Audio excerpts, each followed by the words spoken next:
युद्ध में आपके अटैक के साथ साथ आपका डिफेंस कितना महत्वपूर्ण होता है, ये हमें हाल ही के दो युद्धों से पता चलता है। पहला रूस यूक्रेन और दूसरा इजराइल हमास। इन दोनों ही युद्धों में एक देश ऐसा है जिसका डिफेंस उसे मरवा रहा है और दूसरे का डिफेंस उसे बचा रहा। दरअसल रूस का अटैक हमेशा से जबरदस्त और ताबड़तोड़ रहा है, लेकिन पिछले कुछ सालों में उसका डिफेंस इतना घटिया हो चुका है कि S-400 जैसा सिस्टम भी धूल चाट रहा है। जो युद्ध 10 दिन में रूस खत्म कर सकता था, उसे 2.5 साल से भी ज्यादा का समय बीत गया है। वहीं दूसरा युद्ध भी खत्म नहीं हो रहा है, लेकिन इसके पीछे है इजराइल का कमजोर अटैक, क्योंकि उसके अटैक में वो पेनापन नहीं है जो होना चाहिए था। अब से कुछ साल पहले तक इजराइल किसी भी देश पर चढ़ाई करता था तो कुछ ही दिनों में उसे निपटा दिया करता था, लेकिन पिछले कुछ सालों में F-35 के अलावा कोई नया हथियार उसकी सेना में नहीं आया है, और वो भी हमास के लिए बिल्कुल ही नहीं है। लेकिन इन सब के बावजूद इजराइल की इतनी आलोचना नहीं हो रही है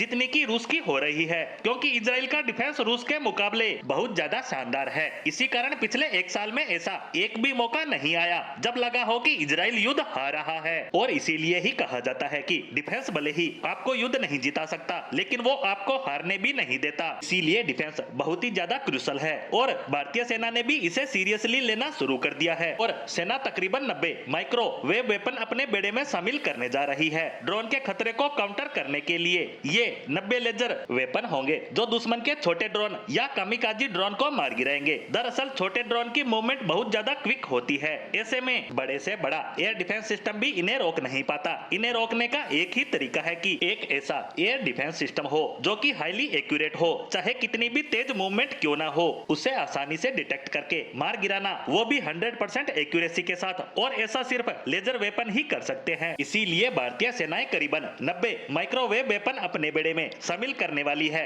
और बताया गया है कि इनकी रेंज कम से कम 5 किलोमीटर से प्लस ही होगी। इसीलिए इन्हें इतनी बड़ी संख्या में खरीदकर अभी चीन और पाकिस्तान की सीमा पर तैनात किया जाएगा, खासकर उन इलाकों में जहां पर तनाव काफी ज्यादा रहता है और जहां पर भारतीय सेनाओं के महत्वपूर्ण बेस है। वहां की सुरक्षा इन लेजर वेपन के जरिए की जाएगी, यानी कि जहां पर खतरा ज्यादा है वहां इन्हें डिप्लॉय किया जाएगा। साथ ही रिपोर्ट में यह भी बताया गया है कि आने वाले समय में ऐसे लेजर वेपन सैकड़ों की संख्या में खरीदे जाएंगे और महत्वपूर्ण ठिकानों और हमारी सीमाओं पर तैनात किए जाएंगे। ये लेजर वेपन किस भारतीय कंपनी या किस देश से खरीदे जाएंगे, इसके बारे में अभी कोई जानकारी साझा नहीं की गई है और ना ही इसकी किसी तरह की खासियतों के बारे में बताया गया है। लेकिन फिर भी अगर ये लेजर वेपन भारतीय सेना के बेड़े में शामिल होते हैं तो भारतीय सेना के महत्वपूर्ण ठिकाने और सीमाएं सुरक्षित होंगी। साथ ही इससे ये भी पता चलता है कि भारतीय सेनाएं इन दोनों ही युद्धों से सीख लेकर भविष्य की तैयारी अभी से शुरू कर चुकी है।